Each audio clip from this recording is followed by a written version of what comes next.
Algumas empresas procuram uma solução mágica para trazer inovação ao seu negócio. Algumas empresas acreditam que o segredo do sucesso está na tecnologia.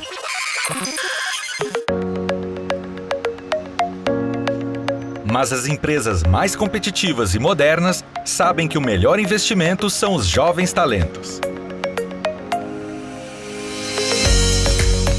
Aprendizes e estagiários trazem a liberdade, a criatividade e a garra de quem está começando a construir uma carreira e quer provar todo o seu potencial. O CIEE possui toda a experiência para auxiliar qualquer empresa a criar um programa de estágio e aprendizagem. Qualquer empresa mesmo. Entre em contato agora com o CIEE e dê um upgrade no seu negócio. CIEE, transformando vidas, construindo o futuro.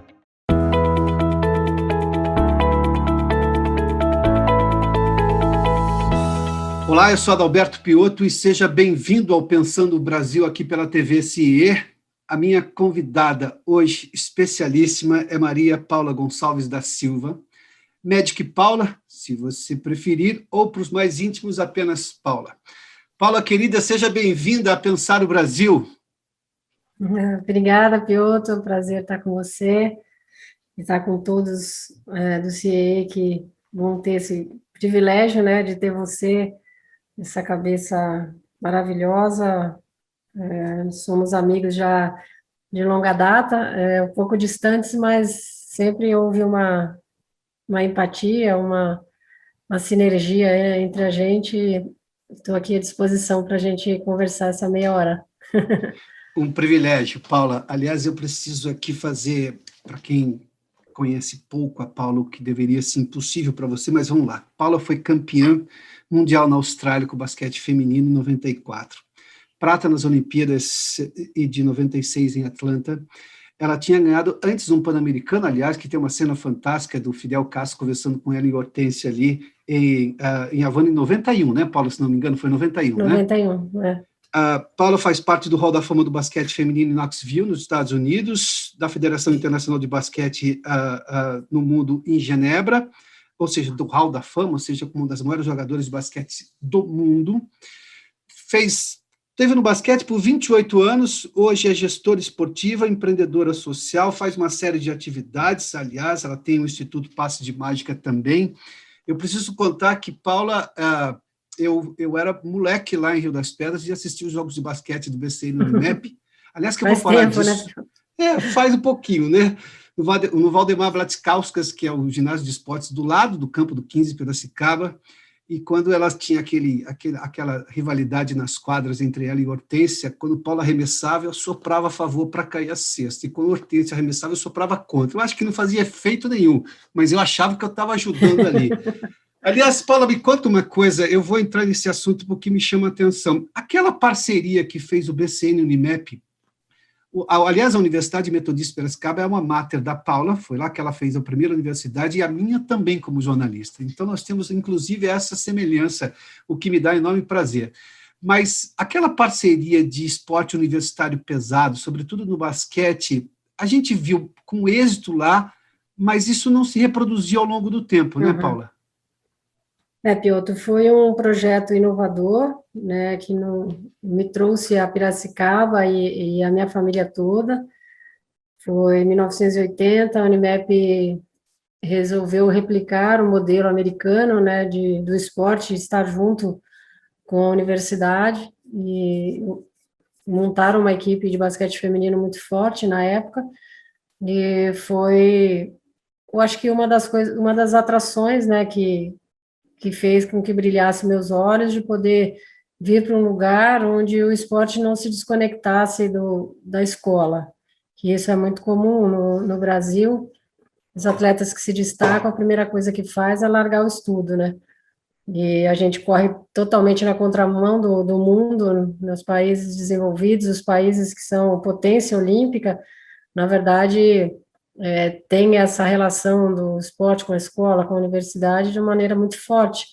E aqui a gente ainda tem, eu sempre, quando vou falar para os jovens em universidade, falar sobre jogos universitários, eu acho que a universidade tem que mudar um pouco esse conceito aqui no Brasil, do esporte universitário, né? Eu acho que quando a gente se dá o respeito, a gente é respeitado, e a gente vê os jogos universitários no Brasil ainda aquele momento de muita descontração, ao meu ver, né? Eu vejo os jogos universitários, não tem aquela importância de ser algo profissional mesmo, de ser tratado como talvez um outro fio condutor, né, do esporte no país. Não é porque eu cheguei à universidade que eu não posso, talvez, me destacar no esporte de alto rendimento, eu não posso continuar fazendo aquilo que eu gosto, talvez não estou no clube, mas eu posso fazer na universidade, né? E a gente vê que os jogos universitários é ainda muito atrelado à bagunça, à Sim. bebida, à noitada. Então, assim, é uma coisa que eu chamo a atenção dos jovens quando eu vou falar na universidade, que eles reclamam muito essa falta de apoio ao esporte universitário no país. Mas precisa haver também uma via de mão dupla aí, né? Uhum. De se pensar o esporte universitário de uma forma um pouco mais profissional, como a gente vê que acontece em outros países do mundo, né? Aliás, eu quis começar por esse tema, porque, obviamente, eu acompanhei isso como torcedor, acompanhei isso como estudante, e eu tenho que citar, por uma questão óbvia, que é aquele projeto formou uma das maiores jogadoras, das maiores gerações do basquete masculino, do basquete feminino do país. Se eu tenho esta solução que o Brasil já produziu lá atrás, eu costumo dizer que o Brasil é um país que tem problemas cujas soluções ele já conhece. E às vezes ele já experimentou e já deu certo. Então a gente tem problemas que a gente já tem soluções. A gente só não resolve, essa é a pergunta, por que a gente não resolve esses problemas? Se eu tenho esse exemplo tão lógico, tão absurdamente claro de que funciona, e fizemos isso lá nos anos 90, no final dos anos 80, começo dos anos 90. Nós estamos no século XXI agora, em 2021, não reproduzir isso, você falou de uma coisa que me chamou a atenção, é preciso uma via de mão dupla. Eu preciso, obviamente, de uma organização maior de quem pode fazer, mas eu preciso também de um empenho maior dos estudantes universitários. Nós temos um problema duplo ou nós temos uma solução para os dois ao mesmo tempo? Eu costumo dizer que às vezes a gente copia tantas coisas, né, de fora e, enfim, acabam sendo utilizados aqui para o nosso contexto. E, infelizmente, esse projeto da Unimap talvez não tenha se refletido de uma maneira como deveria. E hoje a gente vê mais as universidades oferecendo a bolsa de estudo para o atleta competir pela universidade. Não existe um projeto onde você engloba, talvez, não vou falar aqui só do basquete feminino, mas você pode ter outras modalidades, e ali você utilizando a estrutura da universidade. Então, assim, o que acontecia em Piracicaba, com esse time jogando pela universidade, é que nós utilizávamos o espaço da fisioterapia para prevenção, para curar lesões, né, com estagiários do curso de fisioterapia. Nós utilizávamos a nutrição, nós utilizávamos a parte de psicologia. Então, a gente conseguia atrelar um time de basquete, e eu gosto sempre de lembrar que muitos profissionais saíram desse núcleo, nesse contexto, né? Hoje a gente tem fisioterapeutas que são chefes do setor de fisioterapia no Einstein. Hoje eu encontro muitas fisioterapeutas que participaram daquele contexto com a gente, acompanhando o time, participando que do time. Trabalharam lá com vocês desse programa. Colocadas em lugares de destaque hoje, naquele setor da nutrição, da psicologia. Tem muita gente por aí que vivenciou aquele momento e são pessoas super capacitadas, não só na teoria, mas na prática, conviveram na prática com tudo isso. Então, isso se refletiu numa construção também, não só de uma equipe, mas de profissionais que puderam beber dessa fonte, né, do time, de acompanhar, de estar ali, de participar desse processo. Então, eu acho que falta um pouco essa visão, né, talvez da universidade, em relação ao esporte. Eu acho que, de uma maneira geral, a educação no Brasil, ela se distancia demais do esporte, porque a visão talvez seja aquela visão de ver o atleta de ponta jogando pelo Brasil, que já se destaca, que tem um bom salário, e a educação e o esporte seriam de vital importância, né, para esse trabalho na ponta, mas também para a construção de cidadãos, a construção de uma saúde melhor para o nosso país. Eu não vejo essa integração da saúde com o esporte e isso gerando, né, porque a gente sempre, quem fala muito disso é o Lars, né, o Lars Grael, que a gente tem um ministério da saúde, mas que cuida da doença, né, e a gente não pensa o esporte como uma ferramenta para que as crianças, os jovens pratiquem mais, sejam mais saudáveis, para a gente ter uma geração mais saudável e gastar menos com a saúde, né, a gente gastar menos, né, nessa parte da saúde no Brasil, que ela é uma referência, o SUS é uma referência, mas a gente sabe das dificuldades que a gente ainda tem no acesso, né, da maioria das pessoas à saúde no Brasil. Paula, uma solução para isso viria, normalmente eu tenho sempre a reclamação de que o governo precisa fazer isso, o governo precisa fazer aquilo. É um discurso corrente no país. Eu não vou tirar aqui a responsabilidade de governo algum, muito pelo contrário. Até porque governos têm poder executivo, têm poder de fazer, têm poder de assinar um documento e mandar fazer, né? De acordo com a lei, obviamente, mas, enfim, governos têm poder executivo. Mas é só do governo ou é da sociedade como um todo em propor soluções? Porque governos normalmente são coisas solitárias, eles entram naquele mundo de burocracia e se distanciam da realidade. Ou seja, se a sociedade não participar, você fez menção no mundo, por exemplo, as universidades americanas são extremamente atuantes em todas as áreas do país, e o governo vê a universidade como parceira em várias coisas, mas a universidade é parceira porque ela produz conteúdo.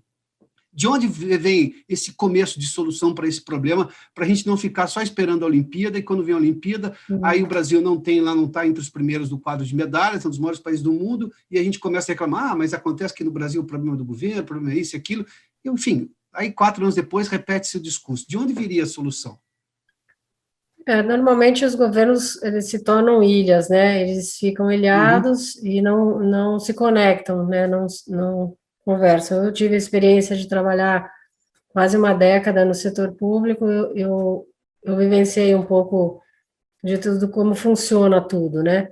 Quando a gente fala da universidade envolvida nesse contexto do esporte, eu acho que a gente perde muito quando a gente está numa Olimpíada, quando eu estou ali falando em performance, né? Quando eu estou ali disputando uma vaga, ou disputando um espaço com um atleta americano, ele vem com uma bagagem muito maior do que a minha, que não estudei, da minha que eu não sou estrategista, da minha que eu não tenho equilíbrio emocional, né? Porque lá o cara que quanto mais ele estuda, mais ele tem chances de estar no esporte e tal. Então, e o governo, por exemplo, a gente vive num país que nem um sistema esportivo nós não temos ainda uma definição de o papel de cada um, qual é o papel de cada um. Nós temos um sistema esportivo arcaico, e na minha visão ele deve ser reformulado, né? Nós vivemos nesse sistema de confederações e federações há muitos anos, e sem saber qual é o papel de cada um, e de que forma o governo entra nisso tudo, né? Na minha visão, sempre foi que o governo ele é responsável pelo esporte para todos, e ele é responsável pelo trabalho do esporte como uma ferramenta educacional, uma ferramenta de transformação social, que é na escola, não vejo o poder público sendo responsável por apoiar o esporte de alto rendimento. Para mim, esse é um papel da iniciativa privada. Mas isso se confunde demais, né? Ontem mesmo nessa semana, a gente viu aí o governo fazendo uma parceria com algumas confederações, investindo milhões de reais, e isso aconteceu na década dos grandes eventos no Brasil, que foi Pan-Americano, Olimpíada e Copa do Mundo, onde teve muito dinheiro, mas esse dinheiro ele foi executado sem planejamento, por parte das entidades e por parte do Comitê Olímpico. A responsabilidade era construir estádios, pistas, piscinas, que hoje a gente está vivendo um problema sério de o que fazemos com isso, né? O gasto é enorme para se manter essa infraestrutura, e a gente não sabe o que fazer com isso. Então, para mim, o papel do governo, e a gente tem realmente essa mania de achar que tudo é o governo que tem que dar, né, o assistencialismo, nós vivemos muito um assistencialismo, mas não acho que seja a função do governo cuidar realmente da formação e do alto rendimento. Eu acho que sim, o governo tem que olhar um pouco mais de carinho para essa estrutura, esporte para todos, né, os espaços públicos bem cuidados, com segurança, para que a população possa sentir de vontade de estar naquele lugar. Não é porque é pública tem que ser feio, tem que ser mal cuidado. O público tem que ser algo que atrai a população a querer ser mais saudável, né? Mas hoje no Brasil a gente vê que se constrói às vezes um ginásio de esportes para baile, bingo, festa de Miss, festa junina, e o que menos se executa ali é a atividade esportiva, porque normalmente se pensa no time que vai representar a cidade, não tem esse trabalho de iniciação, de formação, ou mesmo do esporte lúdico, sendo um papel importante na vida das crianças. As crianças hoje assistem mais do que praticam esporte, né? E a gente vive um momento em que já existem pesquisas que essas crianças vão viver menos que seus pais, por conta da obesidade infantil, da inatividade física, isso já existem pesquisas mundial falando sobre isso, né? Então, a gente depende do pai, da mãe que gosta, do avô, da avó que gosta e leva o filho para atividade esportiva, ou mesmo uma caminhada, andar de bicicleta, ou corrida.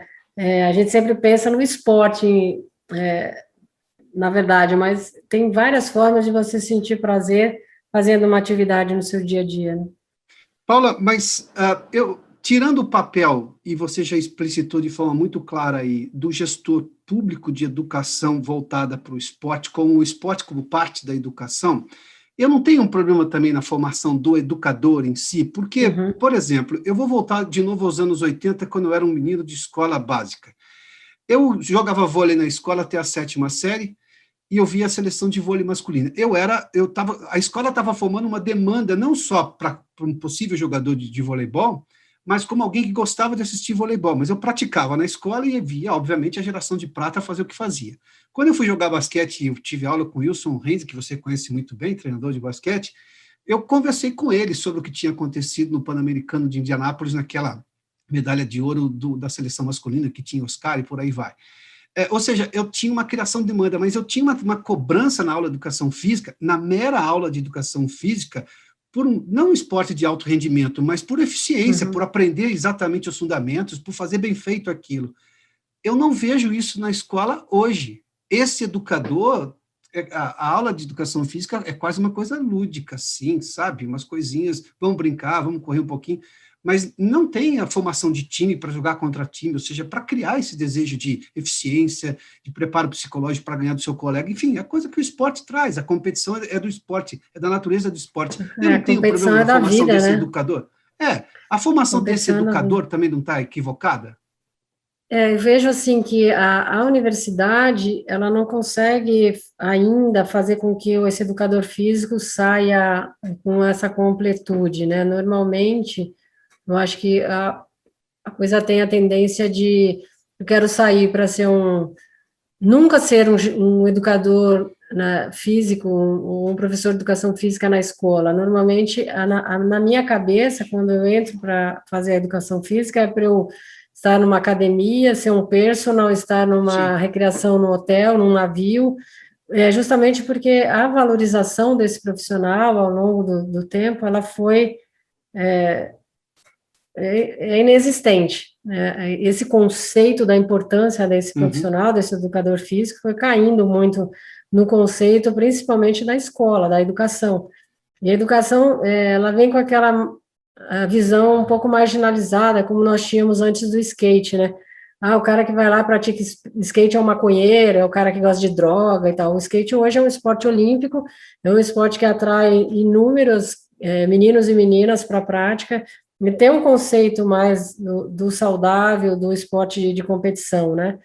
Então, eu vejo que existe um discurso e até uma relação equivocada da educação com o esporte, né? Então, assim, vamos fazer essas crianças não vamos fazer essa pressão de ter time, de competição logo cedo, tem que ter uma coisa mais lúdica. Concordo.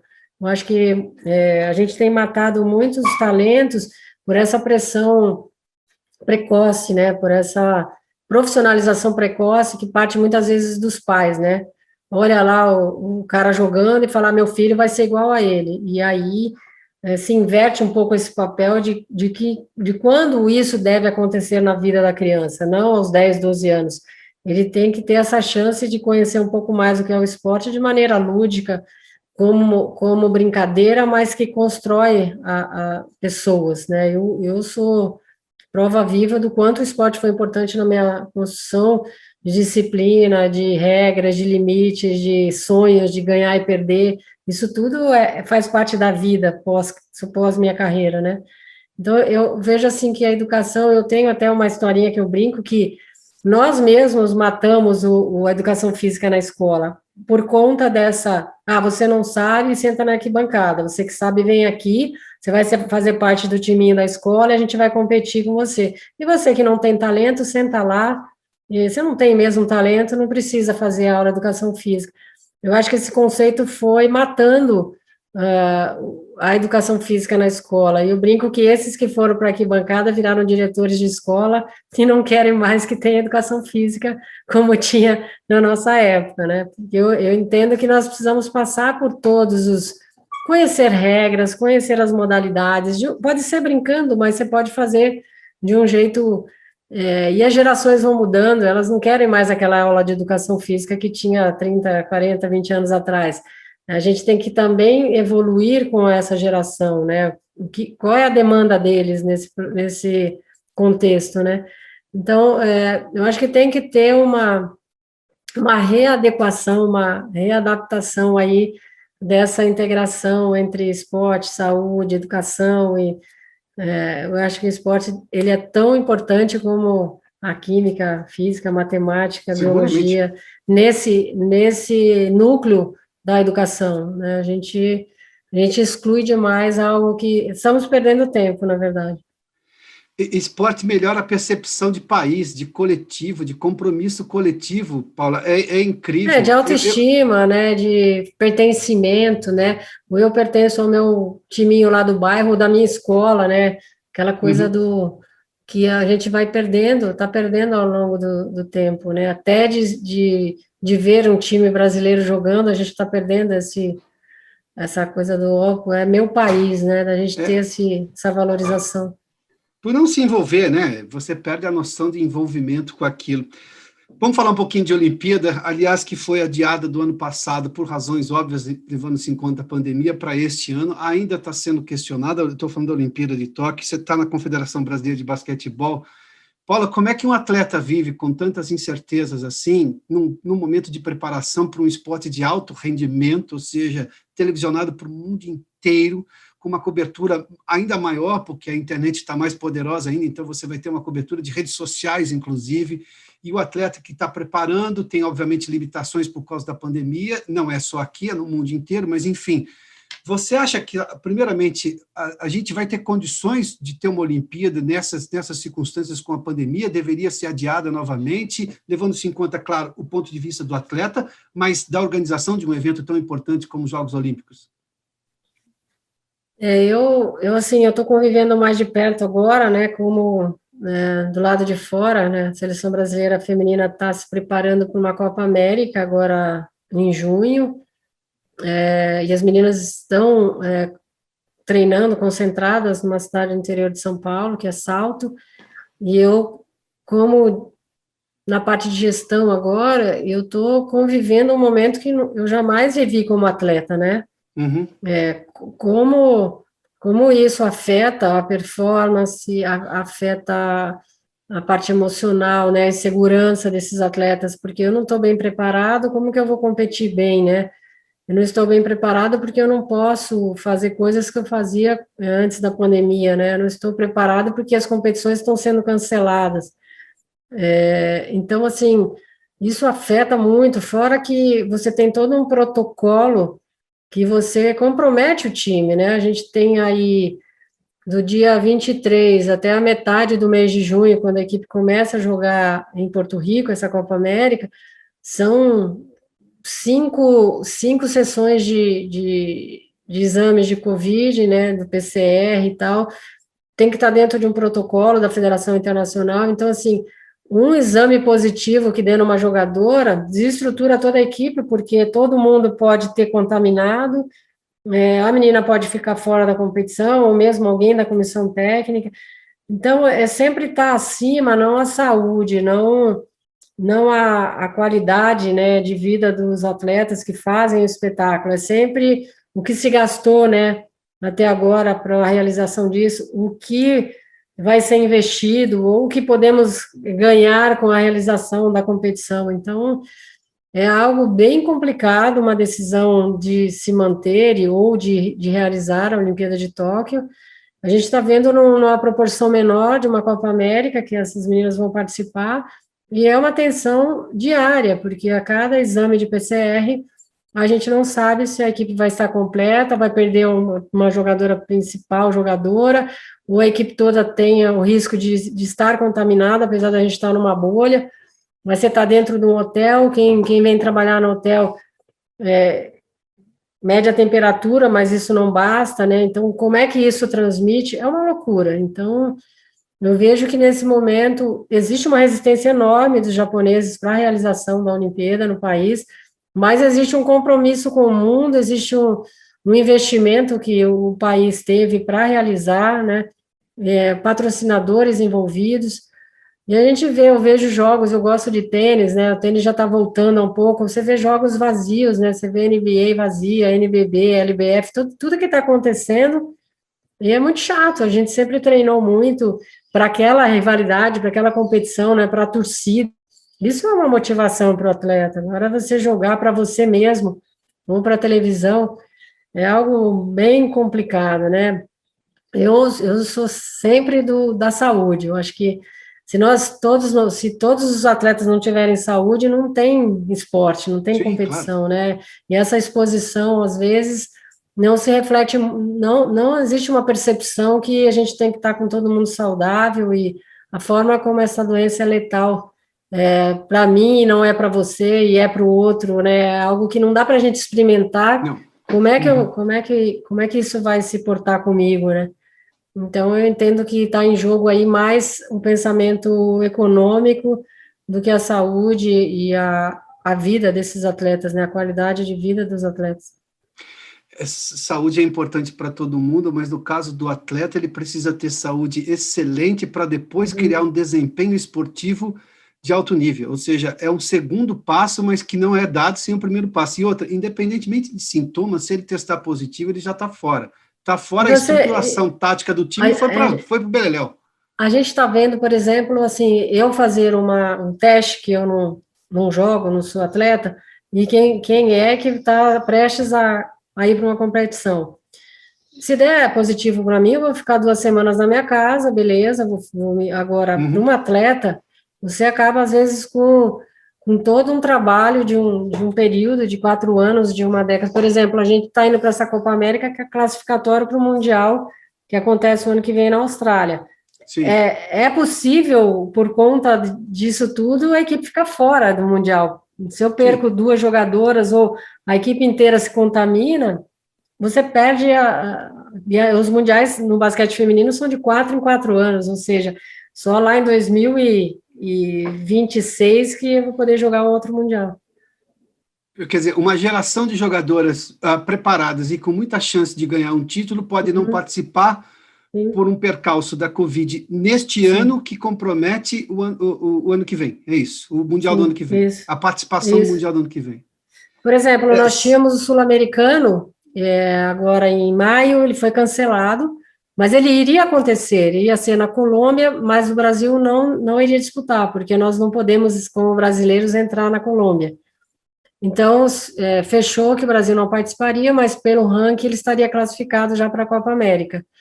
Aí vai acontecer mesmo assim, sem o Brasil. Aí chegou, 15 dias antes, cancelaram o Sul-Americano.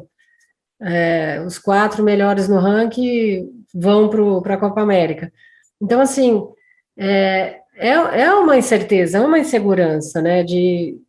São riscos, é correr risco o tempo todo, e a gente com a responsabilidade de ter pessoas que vêm para um trabalho, que se acontecer algo, porque eu posso pegar o vírus e não acontecer nada comigo, mas pode ser algo que seja letal, né? Olha a responsabilidade de uma entidade que, mesmo pela inconsequência de ter uma competição, a gente tem que estar trabalhando para competir. Esses dias eu entrevistei a doutora Maiana Zatz aqui, o doutor Paulo Saldiva, que são pesquisadores da área do Covid, e você vê descobertas que chamam a atenção. Centenários, por exemplo, conseguem pegar o vírus, e o vírus não... Aliás, tem centenários que são completamente imunes ao vírus. Você imagina só, uma pessoa com 108 anos de idade e o vírus não faz cócega nele. E gente jovem hoje está pegando o vírus e, dependendo da situação, até se agrava e vai parar em UTI. Nós estamos lidando com um vírus que a ciência, por mais que tenha avançado, e é meritório o trabalho que tem feito até agora, você não consegue respostas para tudo. Paulo, eu vou voltar um pouquinho para o seu tempo de basquete, porque, obviamente, foi notável e guardou uma lembrança gigantesca. Esses dias eu entrevistei aqui a Daiane dos Santos, a ginasta. A Daiane é minha companheira lá no Instituto Trata Brasil de Saneamento, e ela falava muito da cabeça de campeão, de você pensar que você vai ser bem-sucedido, de você toda hora ter essa mentalidade de campeão para você ter bom resultado. Você vem de uma geração vencedora. Aquele embate das quadras que você tinha com a Hortência, que é sua amiga, isso fez com que o basquete feminino fosse vitorioso quando vocês se juntavam na seleção? Porque nós tínhamos uma rivalidade ali que era digna de futebol, por exemplo, de um jogador de um time e de um jogador do outro. Estou falando de futebol, que é o esporte mais popular do país.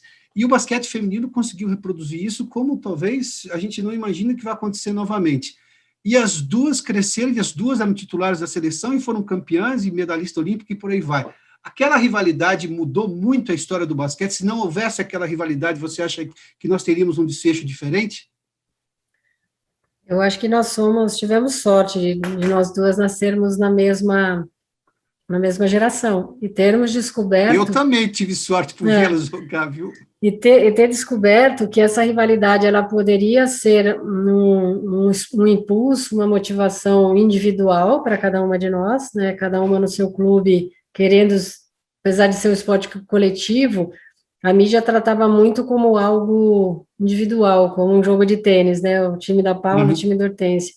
Isso, para mim, muitas vezes me incomodava, né? Porque eu acho que fazia um esporte coletivo, sabia da minha dependência e da minha interdependência com o grupo, mas isso foi importante para o basquete feminino, e eu espero que as meninas da minha geração tenham entendido isso, que não foi uma coisa criada por nós, foi uma coisa criada pela imprensa, que chamou público, que elevou o nível, né, do basquete feminino naquele momento, para a nossa geração, e entender que a rivalidade e a concorrência ela pode ser saudável, né? Eu, quando vou falar nas empresas, eu falo muito sobre isso, porque a gente vive